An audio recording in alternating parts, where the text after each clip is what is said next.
So what's going on, everybody? It's been a while. So special delivery to my house today. Buddy of mine decided he wanted to gift me with a drop kit for the Silverado. So I was like, I'm not going to turn it down. Let's do it. So what I got was a 3.5 drop, spring drop in the front for a 2004-2006 crew cab Silverado. Anybody that has one of the crew cab Silverados knows that you can't really use the traditional front hanger shackle to drop the rear end because they weld in the front hanger for some god-awful reason. I don't know. So it is a street edge kit. It is sold by the Suspension Source, and let's take a look at it and see what we think. So here's what we have. We have the flip kit brackets and plates and U-bolts, the rear shackle hangers, and a set of springs with a 1-inch spacer if you decided you did not want to do a 3-inch drop on this. So we'll take a look at these a little bit closer and go from there. Typical bag of hardware. From what I can tell, it's got the nylock style fasteners to go on the U-bolts and stuff like that. I really like the nylocks a lot better than those interference style because, well, if you mess up, you can take them back off. Bracket, spring perch. Not real sure if the hole is supposed to go on the front or the back. They didn't send instructions, which is fine because I can't read anyway. Plates. Now, this is going to be kind of a problem with mine because, as a lot of you know, I do have the, can't even think of the name of them, set of traction bars on it, Speed Engineering traction bars. And I kind of knew about this going forward, but I called them and asked to see if I could get a hold of the brackets that they use that have the mounts for the bars. And they said, no, they do not. So I have seen that Summit sells a Calvert style plate like this with the brackets for the traction arms. But I'm not real sure what the plan is going to be for that at the moment. But anyway, probably will not be using these right offhand, but you know, so that's just a little bit of FYI for people who are thinking about going that route with traction bars. These are the rear hangers. Drill out, cut the rivets, etc., etc., hammer those off. Pretty similar to the kit that I did on the new body style Silverado that my buddy has. We put a 4.6 drop on his, and so pretty much all this is going to be pretty familiar to me for the install, and so we'll just go from there. The springs, I actually had no idea the springs were this big, but this is a 3-inch drop spring by itself for the front. And here are the spacers that they send just in case you want to do it just a 2-inch drop. Probably hang on to these, but I'm not going to use them. So anyway, kit seems to be, you know, good quality. I mean, I've seen the DJM kits, and this kit looks just as well as the other one. You know, get back to me in a year or so. Haven't done anything with shocks yet. I'm not sure what direction I want to take on these. Being that I've heard so many stories of drop shocks just riding terrible and things like that, so maybe doing something a little bit different. I'm not sure just yet. Anyway, but that's just the basic gist of the kit that shows up. You know, thanks to my buddy for dropping this off. I really appreciate it. I think it's going to make the truck look good. The truck's gone through a lot of changes here in the past couple months. Haven't really made any videos, haven't really had a lot of time, COVID and all that nonsense. Put a bigger radiator in the truck. I went with the factory fans up front. I redid a lot of the cold side piping, put a different intercooler in it, put a different transcooler in it, mounted the intercooler in a different spot. There's some things I got to finish up. I got to trim up the lower valance to get some airflow to it. Transmission got rebuilt, got a new stall converter for it, went with a triple disc this time. I'll be honest with you, my past on 4L80s and big power, don't buy a single disc. Just buy a good solid triple disc, put the spring in the pump, and spend the money first, because if not, you'll be spending it again. Other than that, like I said, we're going to have a different little deal with the traction bars. I may end up having to buy a completely different set of traction bars, since Speed Engineering doesn't sell just those plates.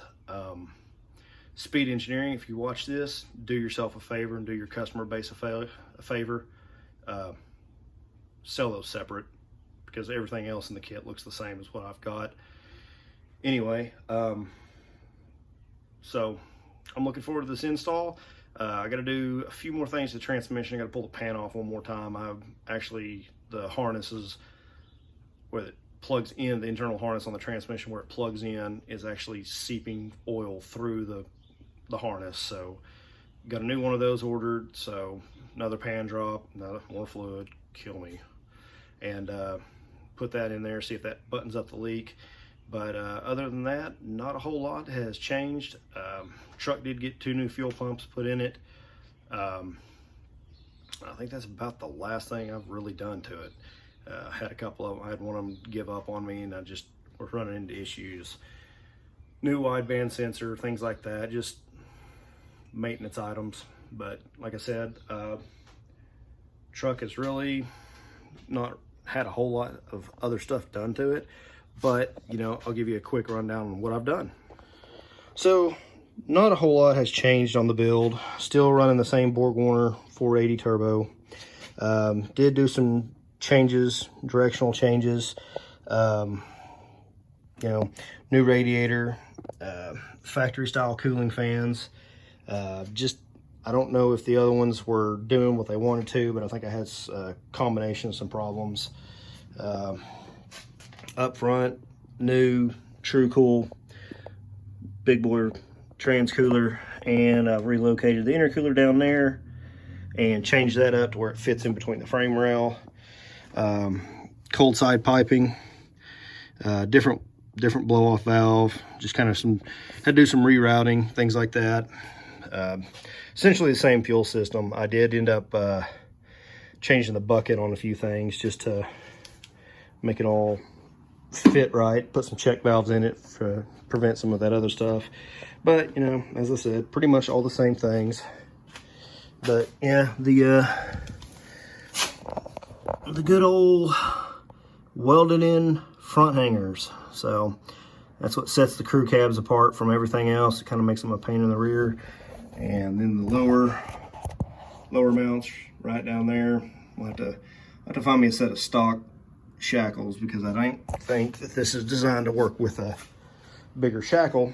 But other than that, that's pretty much what we've got going on. Like I said, before I put this thing low, I need to put that harness in the transmission, because it's easier to get to when the truck's not lowered. Anyway, guys that watch this that have these style crew cab trucks that are lowered, things like that, like, you know, 4.6s, 3.5 drops, etc. You know, I know a lot of people will go, no, you don't, springs are the worst things you can run. There's possibility of that, but, you know, that comes, we'll put a set of drop arms on it or something like that. Rears are pretty much standard. I'm not doing a C-notch on it if I can keep from it. Not saying that I won't have to, but we'll see how that goes. This is kind of going to be an experiment for me. I've never really had a really dropped truck, especially a crew cab. But as for shocks and things like that, you know, guys that are running these, what do y'all recommend? What are you using? What have you had good luck with?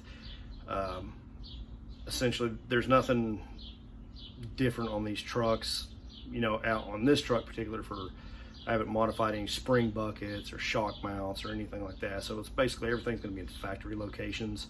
I've seen people do like a spring or a shock relocation in the back. I've got trailing on. I got a set of got a rear sway bar on the back. I put this on from a Chevy Tahoe. Got that put on, so I don't know if I don't have the clearance or anything like that. I know a lot of people suggest running the shock extenders, which I probably will do. I'll just have to get a set of those ordered. But just looking at shocks and stuff like that. You know, what do y'all recommend for a lowering shock, aftermarket shock?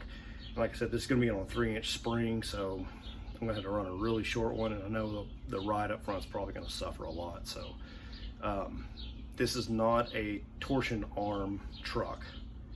I know there's a couple of the torsion arm crew cabs around. This is not one of them. This is a standard spring shock. Yes, I know Atomic Fab makes a front coilover conversion kit, and they are really nice, but they are really proud of them. Kind of doing this on the cheap for the time being, and like I said, I'll upgrade where I deem necessary. But yeah, leave some comments. Let me know what you guys are running for, you know, a standard install on something like this.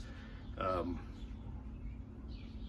than that, I'm gonna try to get some more videos out, especially get a video of this. We'll have the bed pulled off, and that way we can see what we're doing, and it makes things so much easier. It's like 6 bolts, the bed comes off.